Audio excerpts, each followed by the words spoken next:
Les flashs éclatent, déchirant la nuit parisienne, rendant l'atmosphère plus éclatante que le jour. Mais au milieu de cet océan de lumière, un seul visage reste immobile. Isabelle Adjani, la reine du cinéma français, avance les yeux baissés, fuyant l'orage de questions qui s'abat sur elle. Quelques heures plus tôt, un magazine à sensation avait jeté en pâture au public des fragments de sa vie privée, comme autant de la macérée plantée dans une image juste là auréolée de noblesse et de mystère. On ne parle plus de ses rôles bouleversants, de ses prix prestigieux, ni de ces instants où Isabelle offrait son âme. Tout gravite désormais autour de murmures sur l'homme dans l'ombre, sur des photos insinuant la trahison, sur des phrases équivoques, ternissant son nom. Dans le tumulte des rumeurs, chacun façonne sa propre vérité. Les mots « trahison », « humiliation », « scandale » s'entrechoquent comme des coupes de cristal brisées sur le marbre. Et au centre du chaos, Isabelle ne répond pas, ne crie pas, ne se justifie pas. L'unique arme qu'elle choisit est le silence. Mais dans ce silence, on perçoit toute la brutalité des regards, la curiosité vorace et la fin d'un monde avide de scandales plutôt que de nuances. Comment un amour jadis lumineux comme un halo athée a pu précipiter une chute si vertigineuse? Combien de fois Isabelle a-t-elle dû inspirer profondément avant d'ouvrir la porte pour se laisser gifler par le vent des rumeurs? Elle, l'icône, la souveraine, la femme qu'on croyait intouchable, se retrouve soudain réduite au rôle de victime d'une histoire écrite par d'autres.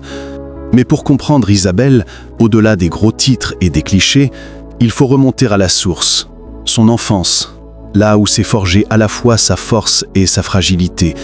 Isabelle Adjani naît à Paris en 1955, dans un petit appartement saturé de parfums mêlés, les épices orientales venues de Kabylie, terre de son père, et les effluves sucrés de Bavière, patrie de sa mère. Son père, Mohamed Cherif Adjani, ancien soldat kabyle devenu garagiste, est un homme pudique et réservé. Sa mère, Augustine, allemande douce et mélancolique, porte dans ses yeux les cicatrices d'une Europe encore marquée par la guerre. Très tôt, Isabelle est une enfant de deux mondes. Sa peau légèrement hâlée, son nom Adjan, étrange aux oreilles de ses camarades, en font une étrangère dans la cour de récréation. Elle ressent les regards qui jugent, les frontières invisibles dressées par les autres enfants. Plutôt que de lutter, Isabelle se tait. Plutôt que de se plaindre, elle se réfugie dans les livres, derrière les fenêtres, observant le monde à distance. La maison Adjani n'est pas emplie de mots tendres. Le père, discret et sévère, ne livre guère ses émotions. La mère, protectrice, enseigne la retenue et la dignité comme un bouclier contre la médisance. L'amour est là, mais enveloppé de silence, sculptant chez Isabelle une force tranquille, mais aussi une solitude intime qui ne la quittera plus. À l'adolescence, son visage attire déjà les regards. On l'a dit, belle, différente, mystérieuse. Mais cette lumière précoce lui inspire autant de gêne que de fierté. Avec les compliments viennent les attentes, les jugements. Isabelle comprend très tôt.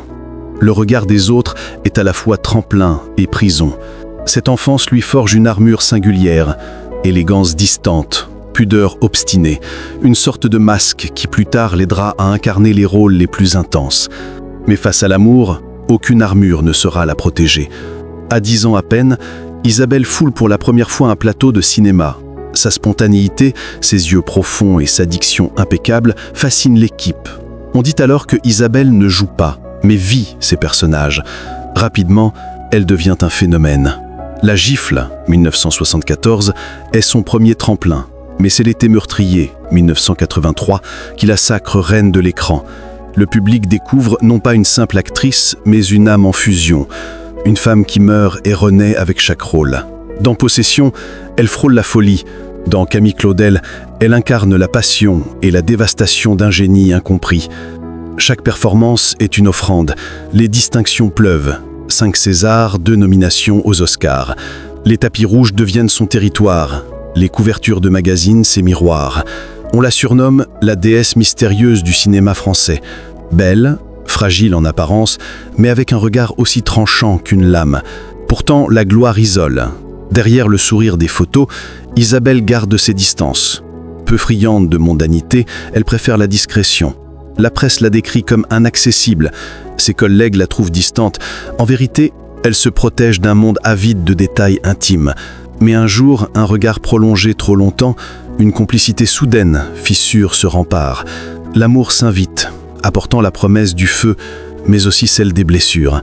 La rencontre avec Danielle Day-Lewis est décrite comme la collision de deux planètes rares. Elle, impératrice du cinéma français. Lui, acteur anglais métamorphique, déjà auréolé de prestige. Très vite, une passion brûlante les unit. Ils s'aiment avec une intensité incandescente, compréhensible seulement entre artistes. Aux yeux du public, ils sont un couple de rêve, mais en privé, leur amour ressemble à une flamme, à la fois sublime et destructrice. En 1995, Isabelle tombe enceinte. Elle croit que cet enfant sera le ciment de leur histoire. Mais un matin, Daniel disparaît. Pas un mot, pas d'adieu. Il s'envole vers Londres, laissant derrière lui une femme enceinte et une promesse brisée. Isabelle affronte seule les mots à venir, donne naissance à un fils qu'elle élèvera loin des caméras. En public, elle reste digne et silencieuse. Mais derrière ses yeux fiers, une cicatrice profonde se creuse, celle d'une trahison sans explication. L'amour, qui semblait écrit dans les étoiles, s'éteint, ne laissant qu'un vide. Et quand cette plaie n'est pas encore guérie, un nouvel homme entre dans sa vie. Jean-Michel Jarre, génie de la musique électronique.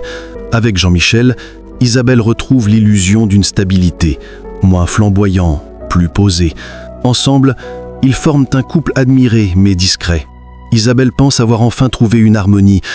Puis viennent les rumeurs, des clichés flous, des murmures insistants, jusqu'au jour où la vérité éclate. Un magazine publie des photos de Jean-Michel aux côtés d'une autre femme.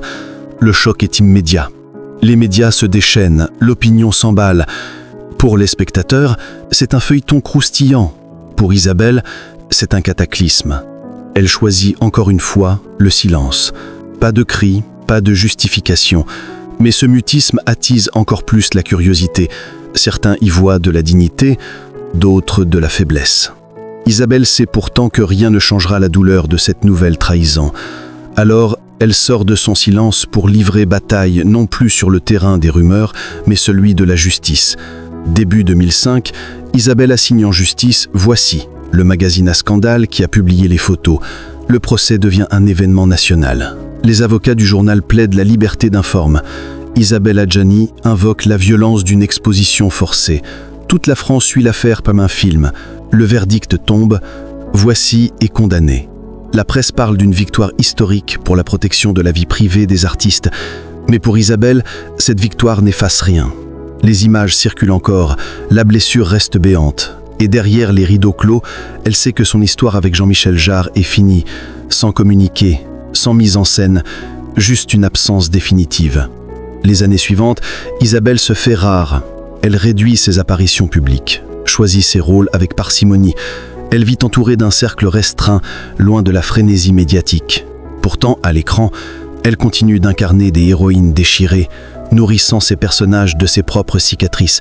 Chaque gros plan de ses yeux révèle une profondeur nouvelle. Le scandale ne l'a pas brisée, au contraire, il a renforcé son aura de femme mystérieuse, presque royale. Elle n'a jamais cédé au jeu de la confession médiatique. Son silence devient un manifeste, un symbole de dignité. Aujourd'hui, Isabelle Adjani reste dans la mémoire collective comme une actrice aux performances inoubliables, mais aussi comme une femme qui a transformé ses blessures en leçons. 5 Césars, 2 nominations aux Oscars et une dignité intacte malgré la pluie acide des scandales. Elle demeure la preuve que même au cœur de la tempête, une femme peut marcher la tête haute. Une reine silencieuse, ayant fait de sa douleur un manifeste éternel de force et de fierté.